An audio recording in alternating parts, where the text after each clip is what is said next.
Hello, good morning my UPSC aspirant. Actual में ये एक स्टडी प्लान है। आप सोच सकते हो कि एज ए यूपीएससी एस्पिरेंट आप लोगों को कितनी ज़रूरत रहती है स्टडी प्लान की। मैं अपने बारे में कुछ ज़्यादा अभी बताने लायक नहीं हूँ, समझो आप, मतलब इस तरह से। बाकी ये है कि अभी 100 डेज बचे हुए हैं अपने में। यूपीएससी का एग्ज़ाम है 5 जून को, आई थिंक 3 या 5 जून में से है। ठीक है, तो अपने पास 100 दिन के आसपास का टाइम बचा हुआ है। अगर अभी भी चीज़ों को दोबारा से रिवाइज़ किया जाए और अगर वो मतलब हम उसको एक टाइम दे पाएँ। मैं ये नहीं बोल रही कि 24 में से आप 18 घंटे पढ़ो, बट जितना भी पढ़ो आप कंसिस्टेंसी से पढ़ो, तो हम अभी भी अपने ड्रीम्स को अचीव कर सकते हैं। इतना इतना लेट नहीं हुआ है, हम अभी भी कोशिश कर सकते हैं।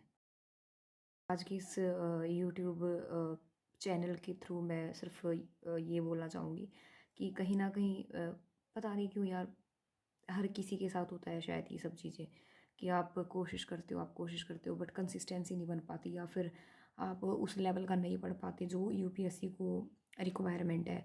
और फिर हम उसको फेल होने के ये बोल देते कि नहीं यार, कहीं ना कहीं हमारी कमी नहीं, हम उस चीज़ को अपने ऊपर एक्सेप्ट ही नहीं कर पाते। तो हमेशा कोई भी गलती हो जाए आपसे, इन केस कुछ भी, अगर आप पूरा टाइम नहीं दे पाए, पूरा एफर्ट नहीं लगा पाए, वो कंसिस्टेंसी नहीं थी, वो एम्पैथी नहीं थी, सिंपैथी नहीं थी, जो भी थी आपका मतलब उस एग्ज़ाम को जो चाहिए था, जो टाइम चाहिए था, जो एक नहीं बोलते सो कोल्ड कि आप 8 बाय 8 के रूम में बंद हो और अपना अच्छे से पढ़ो, पूरी बुक्स आपके हाथ पे रट्टाफिकेशन की तरह रटी हुई होनी चाहिए। हर कोई ऐसा नहीं होता कि सब कुछ उसको मतलब समझ आ रहा है। कुछ चीज़ें हमें रटने की भी होती है, तो हम फैक्ट हैं, स्टैटिक्स है, कई बार हम उनको रट के चलते, लोकेशन हमें याद नहीं रहती तो हम उनको भी रटते। जो मैं अपना टाइम टेबल बता रही हूँ आपको, वो थोड़ा सा मतलब क्योंकि संसाधनों की कमी की वजह से मैं कोई ब्लॉगर नहीं हूँ डेली की मैं ब्लॉग करती हूँ या मेरे पास कोई कैमरा है, ये सब चीज़ें फालतू की बातें हैं। मेन मुद्दा क्या रहता है कि आपने क्या अचीव किया है, क्या आप कर रहे हो।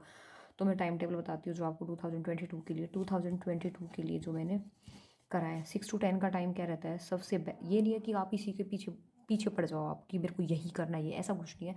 जिसको जैसा टाइम सूट करे वैसे करो। 6 to 10 का जो स्लॉट रहता है मॉर्निंग का, वो वन ऑफ द सुपर, आपके अंदर पॉजिटिव एनर्जी रहती है यार, मतलब एक अलग ही लेवल का रहता है। ठीक है, तो उसमें आप क्या करो, जो आपने लास्ट डे जितना भी मटेरियल पढ़ा था उसको आप रिवीजन पे ले आओ। ठीक है, चाहे वो स्टैंडर्ड बुक है, चाहे वो आपकी करंट्स है, कुछ भी है।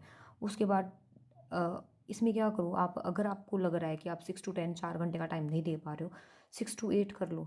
8 बजे के आसपास अपना चाय कॉफ़ी जो भी लेना है ले लो, थोड़ा सा बाहर घूम लो, कमर सीधी कर लो, उसके बाद दोबारा से लग जाओ। बट कंसिस्टेंसी मस्ट है ना, जितना टाइम उसको फिर लगाओ, पढ़ो। उसके बाद आपका 10 to 10:30 आपका रेस्ट रहता है, अपना रेस्ट लो, आराम से मस्त मदमस्त हो जाओ, जैसे मदमस्त आती नहीं होता गिर गया भाई वैसे। उसके बाद 10:30 to 1:30 का जो टाइम रहता है, ये स्लोट 2 है अपना। इसमें क्या करो, स्टैंडर्ड बुक लो आप। स्टैंडर्ड बुक में क्या है, पॉलिटी है, इकोनॉमिक्स है, हिस्ट्री है, आर्ट है, साइंस है, इस तरह की चीज़ें हैं। ठीक है, उनमें से अपना कुछ सेक्शन उठाओ।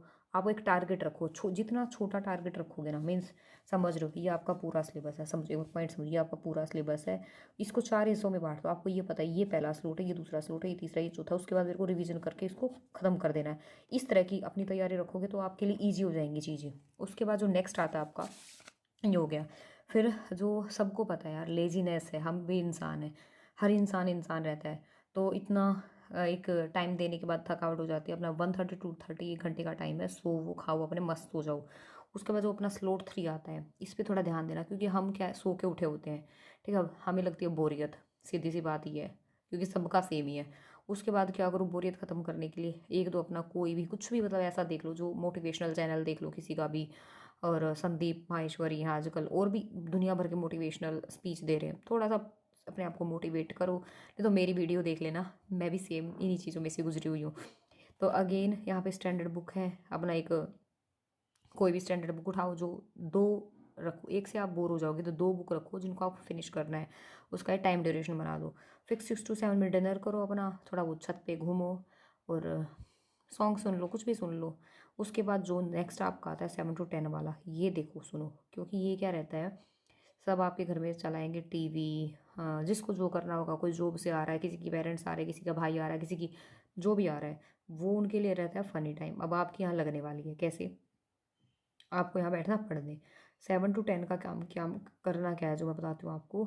अपना लीड लगा के कोई भी यूट्यूब चैनल उठाओ, वहाँ से करंट की न्यूज़ सुन लो, डेली हो क्या रहा है। उसके बाद एक टेस्ट सीरीज़ लगाने बैठ जाओ। उसके बाद पूरा दिन का जो है एक बार मोटा मोटा देख लो। देखने का मैं बताती हूँ ईजी आपको, मैं आप आगे आगे स्ट्रेटजी शेयर करूँगी आपको कैसे करते हैं। जितना आपने किया है उसको कोडिंग में लिख दो आप, मीन्स वर्ड टू वर्ड लिख दो। फॉर एग्जाम्पल पॉलिटी है, पॉलिटी में आपने क्या पढ़ा, आपने राइट्स पढ़े हैं, 15 to 21 है, ज़रूरी नहीं उसको डिस्क्रिप्शन में लिखो ये है ये है ये है। अब उसको ऐसे भी याद सकते हो 15 16 17 की क्या कहा गया है, एक बार ओरली ऐसे ऐसे याद करके सिर्फ लिखने के लिए मेन हेडिंग है, रफली उनको लिखते रहो। इसका क्या फैक्ट बताया गया है ऐसे लिखने का। आप उन चीज़ों को नहीं भूलते जिन चीज़ों को आप कर लेते हो। अभी लास्ट एक बात और मैं बोलना चाहूँगी आपको, लास्ट नहीं है, this is the starting for all of you. तो जैसे ये मेरा टाइम टेबल है, आप जितना चीज़ों को शॉर्टेड रखोगे ना, जितना ज़्यादा ताम झाम पे मतलब वो नहीं करोगे, वेस्टेज ऑफ टाइम, उतना जल्दी आप टारगेट को अचीव करोगे। आप अपने है ना, कहीं भी कैलेंडर है कुछ भी है उसको रख लो सामने, अब डेज काउंट करो। जो मैंने स्टार्ट किया है मैं आपको आप बिलीव नहीं करोगे, 26 फेब से मैंने स्टार्ट किया है। 26 फेब देखा जाए तो 26 फेब टुडे आज की बात है, मैंने प्लानिंग की 25 को कि I have to do it, मेरे को इसको करना है, किसी भी हाल में करना है। तो मैंने फर्स्ट ऑफ ऑल जो काम किया वो पूरा का पूरा, ये देखो ये देखो देखो, मैंने अपना एक टाइम टेबल सेट कर लिया कि 3 जून तक का टाइम है मेरे को मेनली अप्रैल तक ही सब कुछ खत्म देना है। इसमें टेस्ट सीरीज़ भी होंगे आपकी, इसमें सिलेबस भी है, स्टैंडर्ड बुक्स, दुनिया भर का ताम झाम है, ठीक है। उसके बाद जो सेकंड थिंग मैंने की, मैंने ये देखा कि मार्किंग क्या हो रही है, क्या अपडेट आ रहा है, क्योंकि 2 साल से मैंने कुछ करा नहीं है। पहले तैयारी की थी बट 2 साल से मैं बिल्कुल ब्लैंक हूँ। आप बोल सकते हो कि one of the worst time of my life मैंने उसको फेस किया है, but right now I am okay. इसी को तो कहते हैं यार ज़िंदगी, आप निकल जाओ बस, रुको मत, वहीं पे फंसे नहीं रहना, निकलो वहाँ से, ठीक है। तो अभी मैंने क्या देखा कि जो पॉलिटी है, मैंने अभी स्टार्ट किया पॉलिटी प्लस इकोनॉमिक्स, उसका मैं रीज़न बताती हूँ आपको, बिल्कुल विद रीज़न बताऊँगी मैं आपको सब कुछ।